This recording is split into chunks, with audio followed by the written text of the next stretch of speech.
Hello everybody, welcome back. I'm Stretch Professor, and today we're going to be looking at my tier list predictions for patch 1019. So as always, if you enjoy the content, please be sure to like and subscribe. It really helps out a ton on the channel. Check out the patch notes as well, which I'll probably release later today, and lots of the other content on the channel. We do dozens and dozens of different guides. I have over 250 coaching sessions. You can check it on the channel. And we stream every night on YouTube, starting around midnight, going till about 4 a.m. Very friendly, chill community. It's a great time. I try to explain as much as I can about what's going on in the games and sort of my thoughts on that, as well as just holding a conversation with the chat about whatever y'all want to talk about, maybe sharing some old man stories, sharing some education stories or anything like that. So come by, check it out. Wonderful community. We'd love to have you. Okay, so as always, just the first couple of minutes here, I just want to do a real quick overview of the meta and kind of where it is and where it's going. I do think that we are on the cusp of a shift in the meta right now, and it has been happening over the last couple of patches. Not a lot of people are talking about it yet, but I think you're going to start seeing it in solo queue. We are seeing nerfs to some of these early game ADCs, right? So we're seeing Caitlyn hit repeatedly. We're seeing Sona hit. Ashe was tapped barely. She's still going to be pretty good. But we are seeing some of these lane-dominant ADCs being dialed back just a little bit. And I think even more importantly, if you're noticing developments in the top lane, it's shifting more towards these like heavy split push type of champs. So if you look at the highest pick rates here, we've got Camille, Shen, Jax, Fiora, and then Irelia got bumped up a little bit here. So we're seeing less of an emphasis on kind of team fight 80 or top laners and more on split pushing, and a lot of them have the potential for some early game dominance. So that's important to note, because when you have split pushers, that means there's going to be less team fight. You get a higher premium on mobility, and that also opens the meta up a lot more for assassins. So it makes stuff like Zed, like Kha'Zix, Evelynn, those types of champs a lot more powerful, because then they don't have to opt into 5v5 team fights later. They have more opportunities to catch people out. So as far as supports go, that's going to favor champions that do well in a skirmisher type of meta, and that's going to hurt champions that rely on 5v5 team fights with proper protection from tanks who want to be able to play, front to back, right? So that's going to be your Sonas, that's going to be your Lulus, your Sorakas to some extent are going to be a little bit hurt, and then stuff that can roam around and make plays in that kind of chaotic environment with Blitzcrank, Rakan, Janna being really good because of her mobility and her capacity to rotate around to different situations and play really well in kind of the Clown Fiesta environment. Those types of champs I think are going to go up in value on this patch and in the next couple of patches as well, as people start recognizing this shift towards a split pick kind of meta rather than a team fight kind of meta. That's where it looks like it's going in terms of popularity of champions, win rates of champions, how they're trending, how the nerfs have been going over the last few patches. You're seeing more of these kind of junglers that thrive on chaos as well that are becoming increasingly popular. So Hecarim obviously has been very popular for a while. Kane's always popular, but you're starting to see the rise of Kha'Zix again, who's getting a bit more out of control. And then you have stuff like Lee Sin's always there, ready to skirmish. Graves is ready to skirmish. So you're seeing a lot of this stuff. You're seeing Nunu is still extremely strong, but people just aren't picking him as much. You still have Zac, you still have some of these other team fight tank champions. You're seeing a lot less Volibear though. So you're seeing a lot more skirmisher in that sense. So anyways, so what's influencing the meta? That's the biggest thing, is kind of a shift towards split top rather than the team fight tops, the Volibears, the Wukong, stuff like that, kind of shifting out a little bit in favor of the Camille's, the Shins, and the Fioras. Still got the dive junglers, ardent sensors, still very strong right now if you can play champions that can leverage that with ADCs that scale pretty well. So you got the Athene's ardent combo, Guardian, Boots of Swiftness, still going to be really strong. Lots of healing everywhere, so anyone that can take advantage of healing is going to be good. And then those skirmisher ADCs I think are going to change a little bit too. You'll see Ashe, but I do think that Twitch is going to continue to trend up a little bit more, especially after those huge buff to his crit build on the last patch. Because remember, Twitch can do very well in team fights, but he also thrives on that chaos, right? Where people are off by themselves, and he can very easily rotate and get picks on him with his Q. So he's kind of good either way. And the fact that people will be playing less things that can punish him hard early on in the lane, probably, right? A little bit less Caitlyn, a little bit less Senna, maybe less Lux support and that type of stuff. That is going to help him out in the early game. And then Jhin hasn't really been touched. He's great in a skirmisher meta. He's really bad in the tanks. But if you have to have an ADC against an assassin, he's one of the better ones out there because he does do so much damage. And he can kind of peel for himself with his W and the ability to take swiftness boots and reposition off of that bonus movement speed on his crit. So he's pretty good in that type of environment. And then, of course, Draven is going to love that type of environment as well, where he gets more one-on-ones. He gets, to pressure a lot more early on without getting outranged by Caitlyn and Senna as much. And then even Vayne, who's getting a pretty big buff on this patch to her AD carry. She's mostly known for being good against tanks, but she can skirmish against a lot of other champs as well. Really high mobility, great outplay potential with the E, particularly if you're in the jungle. Pin people into those jungle walls. So if she's not getting punished, once again, by the Caitlyn and the Senna, if she's allowed to get her Blade of the Ruined King and keep scaling without falling too far behind in lane, then she is a threat, even in metas where you're not going to see as many tanks.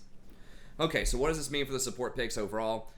Well, I still think that Bard is going to be number one, and I've been playing a ton of Bard. I've been talking about Bard, and, I have said that he's been good for quite a while. I just didn't play him that much, and I didn't really understand exactly why a lot of what he's doing is super strong. I just noted that his win rate was really high. But there are several things that Bard has going on for him. Number one, he does play that skirmisher style really well. Not only he personally, but he does help your team adopt that style as well. So with his magical journey, you can rotate around the situations very easily. You have great ranged engage with your ultimate, basically a 2.5 second stun. It really allows your team to reposition and get ready to take advantage of that. Does pretty good damage by himself, even off of virtually no damage items, just with his meeps. So that's pretty nice. And just his itemization choices just allow him to take advantage of the Clown Fiesta too. So he can get a Dead Man's Plate early on, which I still think, if you can afford it, is one of the better items to rush. It does have almost a 55% win rate, so it is... Shurelya's is very good as well, but it's definitely in the conversation for the best item to rush.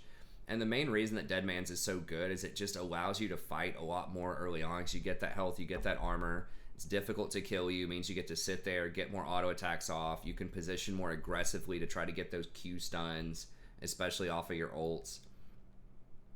And the movement speed is huge. The faster you can go around and pick up those chimes, the more empowered your auto attacks are going to be, the less length of time your ADC is going to be vulnerable, so you can get back to lane. You can rotate, faster and try to make those plays in the jungle.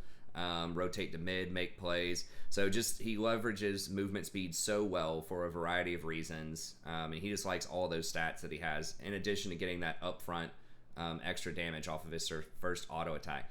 So I think Dead Man's is really fantastic on him. Scales very well with Guardian also, because the extra health is very nice. And then after that, you just have a variety of items that I think are pretty good. The Shurelya's Reverie is going to be solid. Allows your team to reposition after you hit that ult. Very cheap item, great utility. And then you have stuff like a Redemption. Awesome combo with your ultimate. If people have never thought of that, your ultimate lasts for 2.5 seconds. Redemption is 2.5 seconds before it lands. So if you land your ult on somebody or a bunch of people in a team fight, drop a Redemption on top of them, it's pretty much guaranteed damage, right? So it can do 10% of the enemy's maximum health as true damage. Don't forget about that. So if someone has like 2,000 health, it's 200 true damage. That's like more damage than a lot of ultimates do out there, right? So it's not insignificant. And then of course it does have the healing component to it as well. So it's just a very, very good combination with your ult. If you're trying to save an ally who's low, getting that guaranteed redemption right on top of them, or right on top of a bunch of enemies, is super strong. And it works really well with kind of this split pick meta as well, because you can toss it halfway across the map. So if your split pusher's fighting their split pusher, you can influence that fight. It's good for team fights. So it's just all around a really solid item, as long as you can not die, because it doesn't have a lot of defense on it, right? But that's where the Dead Man's comes in again, is it does give you that defense. You can afford to get more utility items like a Shurelya's, like a Redemption confidently, without being afraid that you're going to get blown up as easily by a lot of champs. So really interesting itemization choices, great at skirmishing. He can survive most lanes. He doesn't really have a lot of bad matchups, whether it's engage or poke or whatever, because if it's engaged, then he can do a lot of upfront damage himself. If he lands that stun, he can turn around engages from Leona and from Nautilus pretty quickly. And then if you are getting poked out by stuff like Lux, like Caitlyn, which I do think is going to fall off a little bit, but people will still play it, you can use your W shrines to sustain through a lot of poke early on in the lane. So just a great versatile champion, brings a lot to the table, can adapt to a whole bunch of different situations. Now, I would recommend still going Guardian. Some people on stream are asking me, what do I think about Electrocute, or what do I think about Hail of Blades? They're okay, but their win rate is a lot lower, and your damage is nice in the early game. It's possible that does start to come online a little bit more if you get something like a Draven or a Jhin or some other kind of lane bully. I think that maybe that could be decent, but it's just going to be a lot stronger. It's like 3% higher win rate to do Guardian, and it just gives you that extra bit of protection. Once again, allows you to go for more utility, to get the Shirelias, to get the redemption and things like that, and still have some defense left with Guardian. And scales very well with plus healing and shielding, by the way, as well. If you want to get Shirelias, you want to get redemption, the extra plus healing and shielding is good with Guardian, especially because those items also have health on it, which does scale with Guardian as well. So it's just a lot of synergy with Guardian, with his kit. So that's what I would get most of the time. Okay, Soraka is the next one, and Soraka might surprise you a little bit because I was just talking about how there's not going to be as many team fights. But Soraka, surprisingly, is one of the better enchanters at kind of the YOLO Q meta if you're going to pick somebody. Janna is probably a little bit better at it, but I think that Soraka is personally better at that style of play than someone like a Sona, for a couple of reasons. Number one, Soraka's ult is just press it and you influence the entire map, right? So if there's a skirmish going on top lane or in the jungle or pretty much anywhere, you can instantly be there and influence the fight significantly with your R, especially once you get some plus healing and shielding in your kit. It does a lot of healing. Even if they have Grievous wounds, it can do a ton of healing. So I think that's huge. With a global ult, almost like a reverse Karthus ult there. So very powerful, just innate roaming based on her R.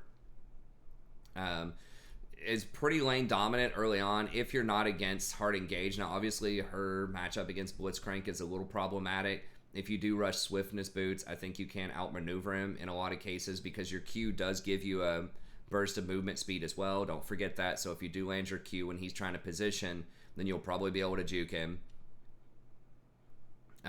She does have pretty good wave clear with her Q in order to push people in a tower if you want to get priority to rotate to help with scuttle, which can be good. Her passive actually allows her to rotate really quickly towards enemies who are injured so she can get in range to get that heals. That is something that is quite nice that a lot of people underestimate about her. And just her single target healing is just off the charts, right? So if you show up at a fight, you silence somebody, land a Q, and just spam 2 Ws on somebody, they're probably going to be at full health. So she's actually not that bad in those smaller scale skirmishes as well because she's getting full value out of her healing. Versus someone like Sona, Sona's strength really comes from those 5v5 team fights, right? So where you're getting that shield on 5 different targets, that's where you're really getting a ton of that value, or where you're able to use your ult and, lock up 3 or 4 people in a team fight. That's where you get Sona's value, right? Versus Soraka does have value in 5v5 team fights with her R, but she really is all about that burst healing on single targets with the W. So I just think that lends itself a lot better to the skirmisher style. I think that she's a bit safer too, just because she can land those Qs which heal her up and give her a significant burst of speed.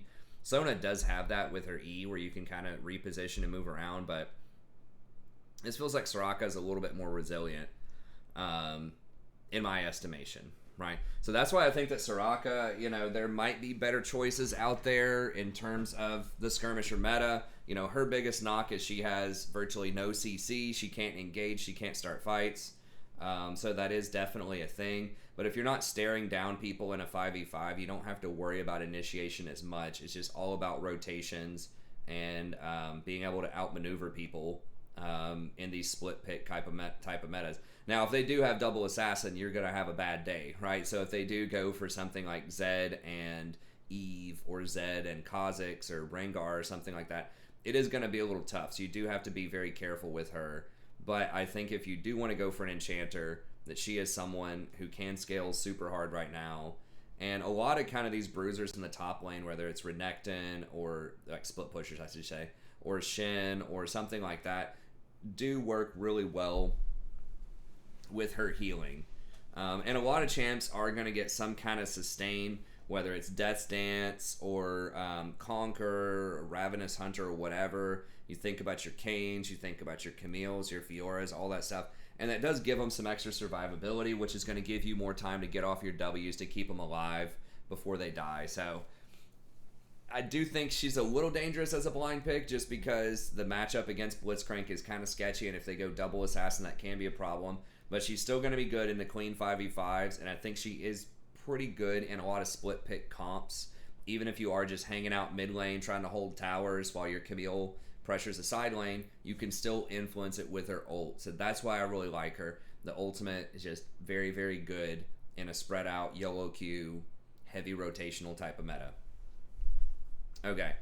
So she's still pretty good, but it is a little more matchup dependent than it has been in the past.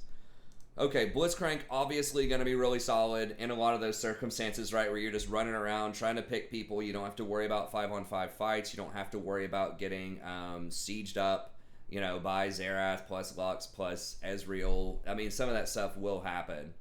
You just get to run around and try to make picks when nobody's playing tanks hardly out there and everybody's a good target to grab. Blitzcrank's going to be great, especially if you get ahead and you can control the vision on him and get those big hooks over walls. Then I think Blitzcrank is really going to thrive in that environment. So is he one-dimensional? Yes. Can he be hard countered by some comps that run like 2 or 3 tanks? Yes, probably. Right, and then other items like Edge of Night is becoming an increasingly popular defensive item for a lot of AD carries out there. That's obviously going to be really problematic for Blitzcrank, or even something like a Banshee's Veil can be somewhat problematic. But he does line up really well against a lot of the other popular supports out there, outside of maybe Leona. So I think he's going to be pretty good. So he is very one-dimensional. He can get outscaled if people can dodge his hooks or if they get Edge of Night or whatever.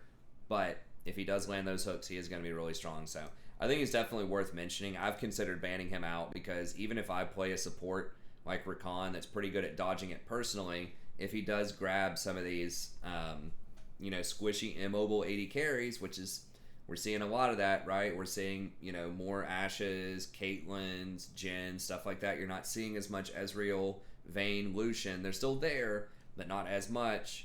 Then that's just a hook waiting to happen, right? So I think that Blitzcrank is going to be really strong right now. So show the proper respect. I'll put him in tier 1, even though I don't play him a lot. Maybe I should play him more.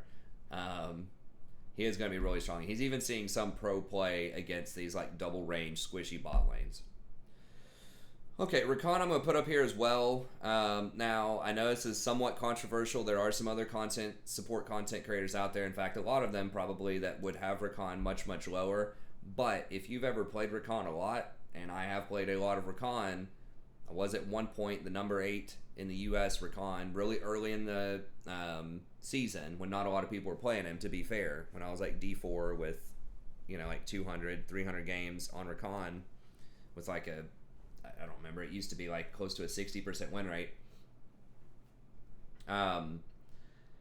He is very, very good versus double assassin or split pick comps for a few reasons. Number one, Sadie, stop. He can get protection himself without going too far out of his way, right? So he can get things like Zeke's early on in his build. He could even get something like a Ninja Tabby or Mercury Treads if he wants early on in his build. And he's very heavily mobile, right? So he can use his E to reposition twice. He can use his W to reposition. If he gets in trouble, he can use his ult to run away. So it's very difficult to, unless you're mega fed as an assassin, it's really difficult to get a hold of Rakan and kill him. So,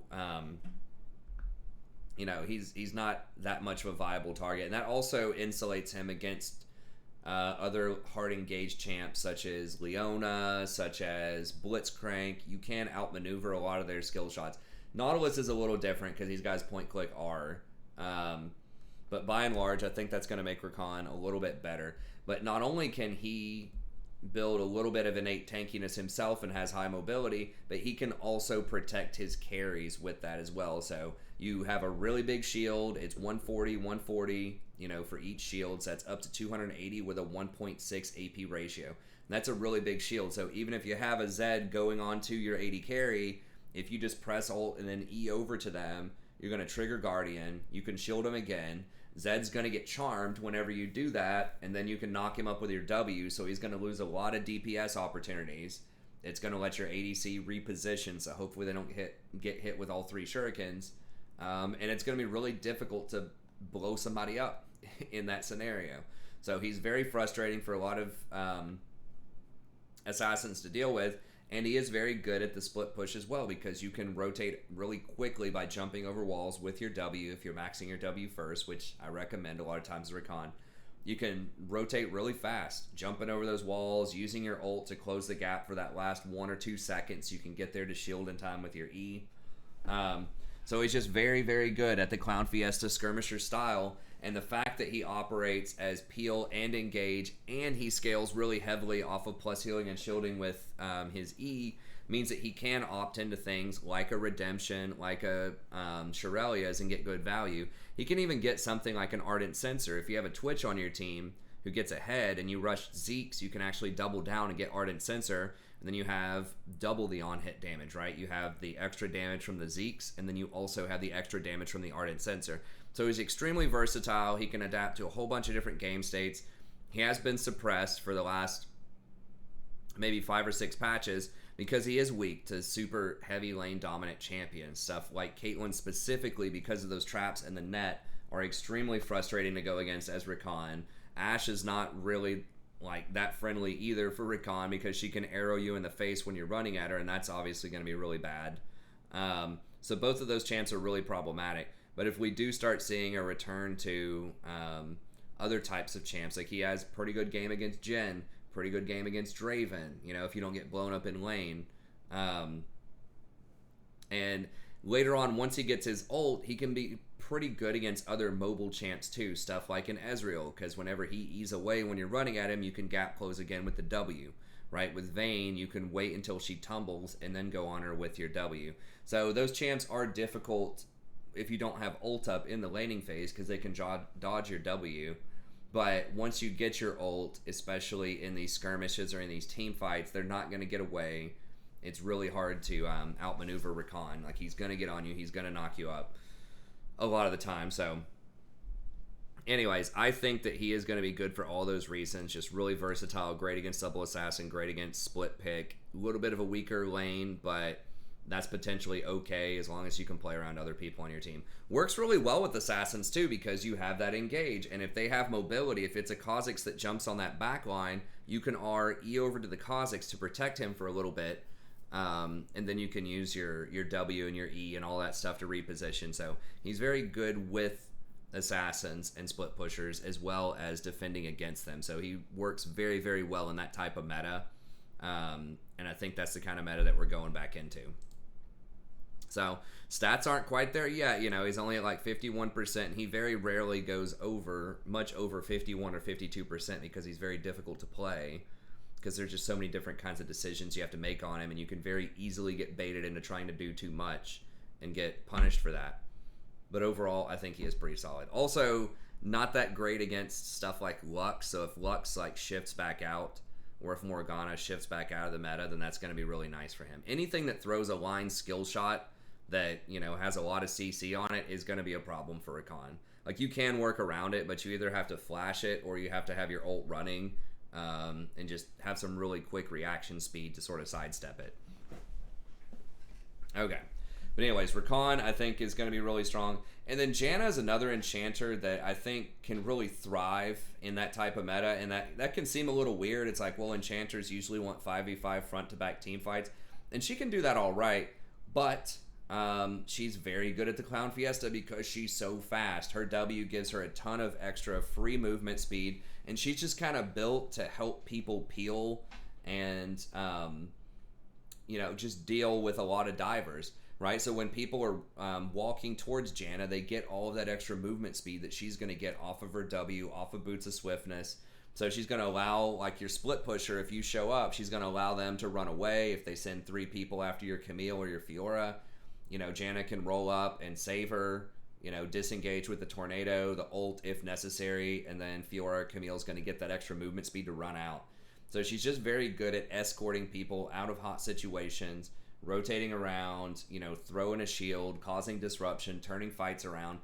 And if you're just hanging out in the middle, if you're not rotating to help the split pusher, it's really hard to engage on your team. So if you have a super fed Fiora who's got like 5 kills up against their Shen in a side lane, and you know, there's just no way that Shen's going to hang with the Fiora, the only thing the enemy team can probably do is try to force a 5v4 before the Fiora can teleport in, right? But good luck, you know, trying to hard engage on the Janna mid lane who's just hanging out at her tier 2 tower, right? Because she has so much peel with the tornado, with her ult, then she's got the shield. Usually she'll get something like a Mikhail's to cancel out CC, or she might get a Shirelia's to reposition, or Redemption to help out in a team fight. There's just all sorts of different options she has in terms of itemization. So why haven't a lot of people been talking about Janna? Well, she's really weak in the laning phase, kind of like Rakan to some extent. Now, you can work around this a little bit if you get a lot of points in W and you take Comet and you can take Cheap Shot and all that stuff, but that's not going to be able to hang with Caitlyn. You try to walk up and do that to Caitlyn, she's just going to blast you in the face, right? With headshots and Qs, and it's going to make your pathing awkward with the traps. Ashe, same thing, especially when Ashe is 6. You can't really walk up and threaten her. She's just going to arrow you to the face and blow you up. So she's really bad into those poke champs because so you have that. It's the trading pattern is pretty short range, so that's difficult against long range champs. Then you also have the shield, which is a huge cooldown. It's 16 seconds at level 1. It's a relatively weak shield at early levels, and she doesn't have any healing in her kit. So if you get poked out, you eat a few Caitlyn Qs, or you've got that Lux just spamming E's on you, you can very easily get run out of lane and fall behind as Janna. Versus, you don't have like Bard Shrines, you don't have Soraka's Qs to heal you up. Even Rakan has a repeatable shield that shows up every now and then to give him extra effective health, and of course he can hit some Qs and heal up a little bit as well. But Janna really doesn't have anything, right? She's just going to get blown up. Now you can do something like rush a Chalice early if you want to go for a Mikhail's against an Ashe, and that does help out. It does give you some extra health regen, which is nice. Or if you do want to rush a Shirelia's or Redemption, you can get the rejuve bead early on. So you do have some options. You can take Second Wind, you can take extra armor or magic resist or whatever. So you do have some options, but it's not great for Janna against like hard push lanes in the early game. But now if she gets a free pass, right, if they're picking you know, something like a Draven or a Jhin, like that's not great. That's still early aggression. Definitely if they pick something like Vayne or Ezreal, it's going to give you a pass in the early game. Or Twitch. But I think that the matchups might be a little bit more favorable. Also, if you have those on your team, she is awesome with things like Twitch or Vayne later on in the game, because she, especially crit users, so like particularly Twitch, because the Ardent Sensor, she works so well with that. It just synergizes with her kit, with the movement speed, the extra plus healing and shielding. The bonus on hit that you give out is great. And then your E also gives you a huge chunk of AD. So whoever you shield is going to get like 50 AD in the mid game. So that extra AD translates into really big crits, right? If somebody has an Infinity Edge. So she's great with those users. Also really good with AD assassins like Kha'Zix, like Zed, which are some of the most popular champions in their respective roles. So if you give that Kha'Zix 50 AD when they're jumping on somebody, they're going to get deleted real fast, right? Or that Zed, right when he ults, you give him that 50 AD on the shield, that's going to really pop some people, okay? Because 50 AD is something like almost 1,800 gold in value. So it's like you're giving them 6 extra kills worth of value, like more than a BF sword. It's like a BF sword plus a long sword and a half. It's a lot of extra damage. So people don't think of Janna like that. They think of her as just sort of like just AFK e-girl champ that just doesn't do anything. But the stuff that she does is just invisible to people that don't think about it. right? That just the people that look at the numbers, you know, at the end, like, oh, Janna didn't do any damage, it's worthless. It's like, well, she did, just other people got credit for it, right? It's that shield that gives a hell of a lot of damage out, and the Ardent Censer is just the 80 carries getting credit for that. So the 80 carry might do an extra 5 or 10,000 damage at the end of a game because of those shields and the Ardent Censer and all this other stuff that Janna does, giving them prime positioning so they don't have to run away, so they can actually land more auto attacks comfortably, is huge, and it's very difficult to quantify that. So Janna is someone who's always defied the stats page. It's just really hard to put a value on exactly what she does. It's not flashy. You're not going to get a lot of honors a lot of times for playing Janna, but you will get a lot of wins if you're really good on her, and I think that this meta right now is shaping up to be pretty good for her.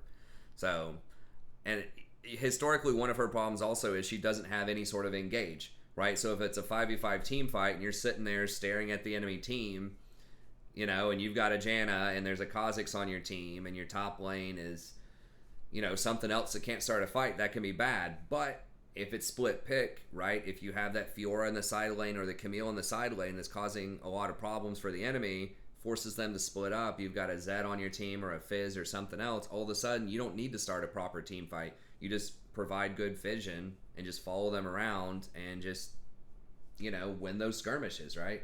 So it doesn't matter as much that you don't have a clean 5v5 engage. So anyways, I think it's shaping up to be really good for Janna.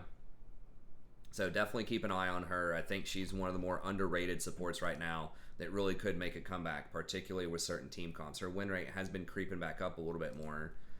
She's actually the second highest win rate support, but a lot of people don't talk about her, don't think that she's that great right now. And we're just transitioning over to what I think is going to be split pick. A lot of people are still going to pick Caitlyn. A lot of people are still going to pick Ashe. And a lot of people are just going to be very slow to react to this meta because I haven't seen a lot of other commentators noting what this shift is going to be, I think. So she's doing okay right now. But she'll be doing really well once people make the shift in meta, once people figure out what I think is going to be going on. Okay, Sona's another one, so I'm putting her down in tier 2. You could try to put her up, you know, into tier 1, and a lot of other commentators will probably put her in tier 1. She does have a good win rate right now. The problem with Sona that I mentioned before is she is very heavily reliant on 5v5 team fights. Big thing there is her auras are extremely good if they hit multiple targets. But if you're only doing yourself and one other person with your auras, it's good, but it's not as good, right? You really want to be touching 3 or 4 people in those team fights to get maximum value out. She is kind of a sitting duck as well. If you're rotating and enemy does have a Kha'Zix, they do have, you know, a Fizz or something like that. Soraka can at least cue them from pretty far away and maybe hit them and apply a slow and run away. Sona really doesn't have anything like that, right? Like, she can use her E and then try to auto attack them, but you have to turn around and it's an animation. It's pretty close range, you know, for her auto attack. So she's just a lot more vulnerable to assassins in my mind as well. So it's like Soraka's not amazing into assassins, right? But she still has a little bit more survivability, I think, than Sona does. And you're just not going to be able to leverage that ult. It's like, yeah, it's pretty good if you hit one person with it, you know, in a skirmish, right? You show up and you hit somebody with an ult. But it's on a pretty long cooldown, right? It's 140 early on. It doesn't do a ton of damage. It's 150. So it's like, it's okay. But I think there are definitely better ultimates and just better kits for skirmishing, right? So if we're seeing less tanks, we're seeing less 5v5s, I think that Sona's going to fall off. She does also work really well with these push and poke kind of lanes. So with Caitlyn, with Ashe. So if we see a little bit less of that, we see someone like a Draven, you might want, you know, a support that has more aggression, that can force more all-ins and kills with Draven or Jhin. You might want more peel for your Twitch, and that type of thing. So she just synergizes really well with some of the champions that I think will be rotating out of the meta, or at least will be less prominent in the meta overall. So she's still good. I just think that that style of play is going to start to lose a little bit of value. So it's not like I think she's going to go down to a 40% win rate or anything, but I think she is going to, you know, dial it back just a little bit as other champions like Soraka and like Janna might move up just a little bit. Okay. Lulu's another one who gets a lot of press, and she does have a pretty good win rate. Now, Lulu is pretty good in skirmishes, and maybe she should be tier 1. It's definitely debatable. But I just feel like she is somewhat vulnerable as well. She does have her ult to kind of protect herself. She does have her shield, and she can run away with Whimsy.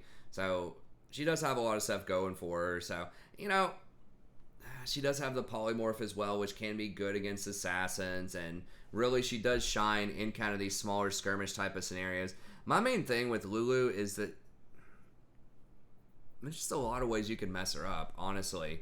Right, so if there's like an assassin jumping on your AD carry, yes, she can be good at that. But if you accidentally misclick with your W and you're trying to polymorph somebody and you Whimsy your ADC instead, I think that could potentially, end really poorly for you. She does kind of require a bit of scaling. I mean, she can provide a lot of pressure early on in the lane with your E spam, E auto, EQ, that type of stuff. And that has been pretty rough against the Caitlyn and the Ashe. But now that they might go out of the meta just a little bit, maybe that makes her stronger. So I feel like now I do want to put her definitely above Sona the more that I talk about and sort of think about her. I guess it's possible, especially because I think Twitch is going to be one of the really big winners on this patch. And she is extremely good with Twitch because she does buff up his movement speed and his attack speed and all that stuff with her W and these other things. So it's like, who would I put her ahead of, though? She does have a really bad matchup into Blitzcrank for sure. Does not have a lot of mobility. I think she's going to get outscaled by Soraka potentially. I mean, she just is somewhat matchup dependent. If you have the higher scaling ADC, then she's going to be awesome. If they have the higher scaling ADC, you don't really have a lot of tools to engage or neutralize that to some extent. So I don't know. She's kind of an honorary tier 1. I think you could have her up there. My tier list, I just always cut her off at 5. So you could definitely make the argument for Lulu being up there. She's a great Ardent Sensor user. You can even get Zeeks on her. It's pretty rare. You don't see that all the time, but it would give you the armor if you need that protection. The on-hit does work really well with your ult. It's a very short cooldown. You can use it proactively. So being able to go Zeeks into Ardent, and if you have Guardian, and if you take Barrier and stuff like that, you will be pretty difficult to kill, or Exhaust. You will be pretty difficult to kill. So I don't know. Maybe I'll have to dust her off, try her out again. I do think that there are a lot of spots where she can be good. She is extremely good, like I said, with Twitch and even with Vayne. Anything that wants to auto-attack a lot. And Muramana is very popular right now. As much as I, critique that, that's just how it is. It does work that way. And attack speed is very good with Muramana. So, I don't know. Maybe it is time for Lulu to shine a little bit more. Her matchup into Bard's also a little rough because you don't have any way to dodge his ult, and if he does ult you, you're going to get blown up once you wake up. So yeah, she is pretty solid right now. So I'll have her at tier 2, but honestly, she could be tier 1. Pretty strong champ. I'm just not sure who I would take off. I mean, maybe someone could say Rakan, but I think that Rakan is going to be better into double assassin or split pick in a lot of circumstances. So I'm not really sure who to take off a tier 1, but it's possible she deserves to be there. Okay, Leona's another one that is kind of survived a lot of the changes. I mean, she's only got a 51% win rate, but she is very good at getting on some of these squishy champs, right? If you do get ahead, particularly if you have a kill lane, you have a Draven, you have a Jhin, stuff that can really blow you up in the early game, then I think that she can be really solid. So she did struggle a little bit in kind of the Ashe Kate meta. I mean, she's still pretty good with Ashe if you combine their ults together. But if you're pushing them into tower over and over again, that doesn't provide a lot of opportunities for her to go for an all-in. So I think that did hurt her a little bit. But if we do start to go back towards the Jhin, towards the Draven, if people start playing stuff like Twitch, she can punish that pretty hard. Stuff like Soraka, stuff like Janna. If you get on top of them, if you hit that stun, then they can be pretty good. Now, Janna has some pretty good game against her later on. It's really hard to hit her. She can go for a Mikhail's to cancel out your ult. She can peel you back with her ultimate, with her Q, and that type of stuff. So it is a pretty tough matchup. But Leona, very good. Pretty good at YOLO Q, too, right? Very low cooldown on her ults. 90 seconds. That's lots of playmaking opportunities.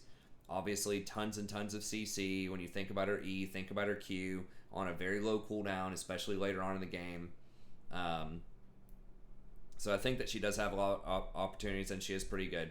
So compare that to something like a Nautilus. Nautilus's damage has been nerfed a lot. He does have the guaranteed ult, which is nice. His hook, though, can't really go through walls or minions, and that's one of the biggest knocks against Nautilus, is you just don't have as much threat a lot of times as some of the other champs. People can just really comfortably, ward and not have to worry about getting hooked over a wall or engaged on and things like that. So that does end up coming to hurt him a little bit. And I think he is a lot better at 5v5 fights where he can spam his E and get a lot of value out of that with the slow and the damage to people. So I think Leona is going to be a bit better than Nautilus right now. But she will get outscaled. You will get destroyed if the game goes to 25 minutes against something like a Soraka or a Janna that has 3 items. It's going to be really hard to win that. But she is very, very good. She does have a lot of snowball potential if you can get ahead early.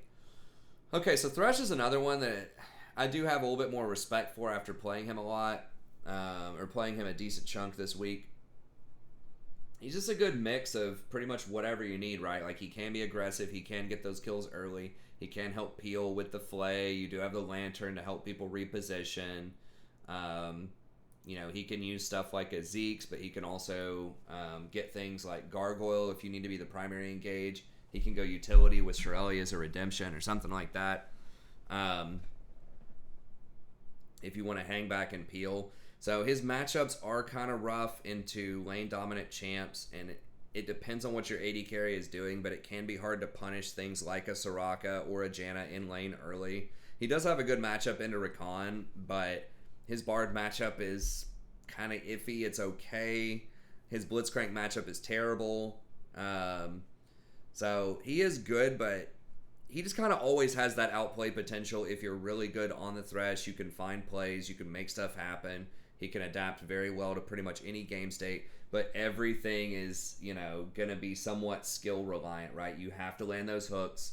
They are really telegraphed and easy to dodge if people see them coming, so you do have to control vision really well in order to get quality hooks. Timing the flay right can also be tricky against certain engages. You have to position very carefully to make sure you can flay back the Leona or the Zac or whatever that's trying to dive onto your backline. So positioning is key on him as well. But you do kind of have an answer to everything that could show up in your games if you use it correctly. So it's like you always have the answers. You just have to be able to wield the power, and you have to be able to make the right decisions. So very, very good, but definitely not a walk in the park. You have to really have a lot of practice on him and make the right decisions. Okay, and Maokai is someone that, other content creators are going to critique Maokai. They may not even mention Maokai that much on their list, but I think you really have to pay attention. This guy, he's got a high win rate right now. I got to Diamond earlier this season on the back of Rakan and Maokai down the final stretch. And there's just a lot of stuff about Maokai support that I think people really underestimate. So number one is the vision. He gives a ton of free vision with his vision control. Those seeds last, I think it's 30 seconds. So you can pretty much always keep them up. They're extremely cheap. They're only 50 gold, and they do a lot of damage. It ends up doing something like 16% of, maybe 14% of someone's max health at level 1.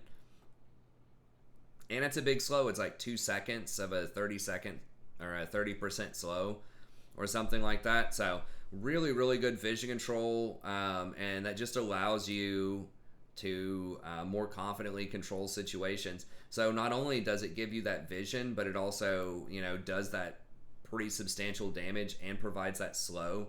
And it's on a low cooldown. It's like 10 seconds without any CDR. So you can just really spam out those seeds, and when you're trying to fight and position for dragons, later on. It's just invaluable because then you don't have to play that little game where you ward over a wall and they sweep it and clear it out. You ward again and they sweep it and clear it out.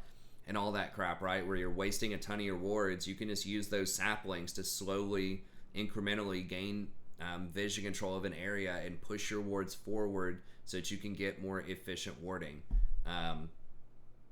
So it's very, very nice. And it's a long range too, right? So if you're afraid of getting blitzed hook, you can throw that seed in that bush from like 1,000 range away, and it's blitz can still hit you from that range, but it's going to be a lot harder than if you walk up to 500 range to place a ward. So his vision control is supreme. His W cannot be dodged. This is another thing that's really awesome, especially if we start seeing more stuff like Vayne that can tumble a lot and get away from a lot of things. Once you lock on with that W, you're getting on them. Even if they flash, you follow it. Now you have to be careful if they're near a tower or can otherwise pull you out of position. But you're not dodging it. It's guaranteed.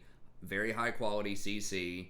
Has a pretty long duration on it. You have a displacement with your Q, which not only CCs people, but it peels really well. It's basically like a Thresh flay to some extent, right? So it can do a lot of similar things. If you position correctly, you can stop a Leona from going in. You can stop an Alistar headbutt combo. You can stop a Hecarim from running in. You can stop a Zac, from engaging. A Jarvan from flag and dragging and jumping on your AD carry. So there's a lot of stuff you can stop. You can interrupt channels like Katarina's ult, teleports. There's a lot of stuff you can do with Maokai there. And so he just has a lot of different tools in his toolkit. And his W, you also go untargetable for a little bit whenever you W somebody. So that means you can reset tower aggro, right? You can comfortably dive, use your ult to start your roots running at him, and then walk up and, just Q him, do some damage. And if there are some enemy minions that are around, you can soak a couple of tower shots if you need to, and then W over to another minion, and it's going to cancel one of those tower shots and reset the aggro back onto your minions. So just like an Elise, or just like a Fizz, or any of these other champs, just like a Master Yi Alpha Strike, you can reset that tower aggro, which is really, really good for dives early on, especially in conjunction with Aftershock. So these are a lot of things that people just don't think about. You can dodge Karthus ults. You can dodge things like Jinx rockets. You can dodge, I think you can get away from not 100% like a Fizz Fish or like a Zed ult if you W at exactly the right time to go untargetable. I'm not 100% on that. But there's a lot of situations where you can do some really sneaky things that people don't think about who don't play Maokai a lot. And on top of all those like tricks of the trade that he just has a hell of a lot of CC, right? Like that ultimate has a massive hitbox. It's like an entire lane worth of CC. So yeah, it's really slow, but it's gonna hit a lot of people. And when you combine that with your W, with your Q, with your E for the extra slow, once you get on somebody, they are locked up. They aren't getting out. And particularly if you have a Zeke's on him or something like that, it's going to do a lot of extra damage, and you're going to stick to people with those slows. So one of the biggest knocks to Maokai is that it's very difficult to engage with him because his W, I think, is only like 500 range, might be 550. But it's a pretty low range, so it's hard to engage. But you can get something like a Shirelia's to reliably engage a little bit more. In theory, I think you could go something like Predator. I haven't tried that. You'd be a little bit squishier if you did that. You can go Righteous Glory on him. You can just try to operate off of, vision control where you're able to get good flanks on him or come out of bushes and lock him down, or like flash engage on him. So engaging is a little bit tricky, and that is dicey. But in this skirmisher type of meta, once again, you're not going to be sitting there facing down 5v5s. You're going to be able to, catch a lot of people off guard with rotations and with his skirmishing, and he's very good at that. So I think he is going to be really good. It's less likely you're going to get punished early by the Caitlyn, the Ashe, the Lux, that type of stuff. And I think he has some pretty decent game against someone like a Blitzcrank. So I would highly recommend not going for the Leandri's build. That's kind of the meme build, which is fun on him. You can get that way later in the game if you want. But just go for a more standard tank itemization, right? Go for that Zeke's, go for that Gargoyles, and that's what's going to give you, I think, the bigger win rate. So if we're looking at support here, I might actually be a little bit wrong. I guess the Leandri's is more popular. Which patch? This is 10.18. The Leandries is a little bit more popular, and it does have a higher win rate. I don't know. Maybe I do need to try out the Leandries again. It does. You do get a lot of value because everything in your kit is some kind of slow or CC, including your seeds. So I don't know. Maybe I'll have to try it out again. That can do quite a bit of damage. But I think that something like a Zeke's or a Knight's Vow can also be a really solid item on him that he gets a lot of value out of. You don't need a ton of mana with him because his spells are pretty cheap, especially if you want to go for something like Presence of Mind. You don't need a ton of mana on him, so that is pretty helpful. But yeah, I think that whether you're going kind of the AP build with the Leandries or whether you're going for something like a Zeke's or a Knight's Vow, I think there are a lot of different options, and I think that he is definitely pretty respectable. Okay. So if you do need a tank, I think that he's one of the better ones you could pick right now with someone like a Leona or like a Thresh. Okay. And the final ones, and that's pretty much going to be it for this video. I think Sona is going to drop off a little bit just because a lot of her power is tied to lane dominance, and if you do see a drop off in the Caitlyn's, in the Ashes, that type of stuff, then she's going to fall by the wayside a little bit. She just doesn't scale super well later on in the game. And that can be a little bit problematic.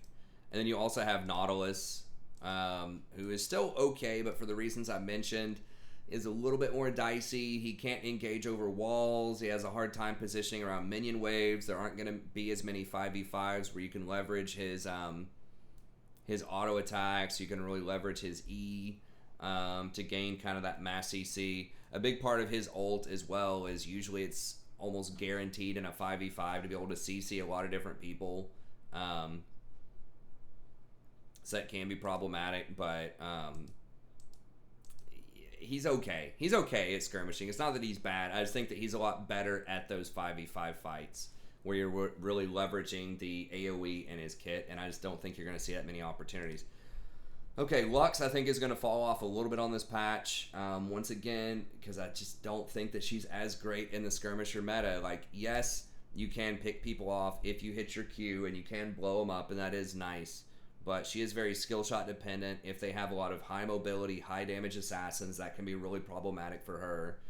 If you, can't be as lane dominant, if you don't have the Kate or the Ashe or whatever to go with you in lane, you're going to lose a lot of her power. So she is pretty good, but I think that she's a lot better at, just sieging and staring people down for 5v5 team fights, just where you can spam your Qs and fish for picks.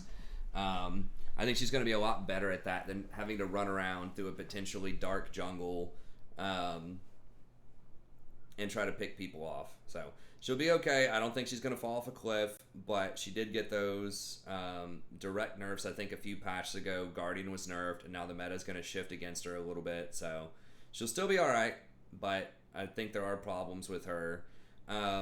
Yumi is another one that is kind of always hard to put Yumi in a proper place. She's okay. It's just if you are against those hard engaged champs or you do get hard camped early on, it can feel bad. But at the same time, she can feel like, unstoppable late game if you put her on something like a Fed Irelia or a Fed Camille or Fiora or something like that. It's just going to be virtually impossible to stop her and kill her. And she does bring a lot to the team with the extra movement speed, the extra healing, obviously the ultimate. So I think she's still probably best in a 5v5 team fight. But she can somewhat work in a skirmisher meta if you're able to stick to other people that are making good macro decisions and good rotations. So obviously rotating by herself is extremely dangerous. So that's kind of rough if you're trying to, go from place to place to follow around and provide vision for a split pusher. But if you can attach to an assassin like a Kha'Zix or a Rengar or a Twitch, anything that can go invisible or has high mobility, then she's going to be really good. But you're kind of beholden to the macro choices of your team at that point, so that can be a little bit dicey. Then the final one that I'll mention, Morgana. I do think that Morgana is okay. She's mostly a counter pick. I think she'll get destroyed by pretty good play out of things like Soraka or Janna, but she is a decent answer to Blitzcrank. She's very good against Rakan, so she does have some good matchups. So it's just kind of a mixed bag, right? Good against some champions, not so great against other champs. So I think that she's a really strong counter pick into certain matchups. But anyways, that's going to be it for this video. I do want to try to keep it under an hour. I think that there are some other champs you could definitely play, like the, Karma and Zyra. If you do want heavy lane dominance, Pyke is really good at the roaming if you do hit his skill shots. Nami's still, okay. I just think she gets outshined by some of the other enchanters out there, but she's got, a 52% win rate, so she's still pretty decent, especially if you have something like a Lucian on your team. I do get asked sometimes, well, what do I think of, these other peeler type of tanks? What do I think of Taric, Braum, Tom, that type of stuff? I really don't like a lot of champs, or I don't rate them as highly if they don't have some kind of engage, more reliable type of engage, or if they don't scale super well with plus healing and shielding. So those champs can work. I just feel like there are better choices. And I know that Phase Rush Alistar in particular is getting some pro attention. It might just be Aftershock Alistar as well. He's okay. I just rather play Rakan. Rakan is very, very similar. Rakan's not as tanky, but he does have the W is basically similar to Alistar's WQ combo. It's not as much damage. The radius is not as big. But Rakan does scale a lot better. He rotates around the map better. He's got the plus healing and shielding that works with his E. So I just feel like Rakan is a lot more flexible, and I'd rather go with Rakan. But if you can snowball early, if you can roam really early and make solid plays off of Alistar, he can be good. But I'd rather play something else. But you can win with Alistar if you enjoy him. But anyways, that's going to be it. Thank you very much. Hopefully you enjoyed this. Be sure to like and subscribe if you did, and we'll see you next time.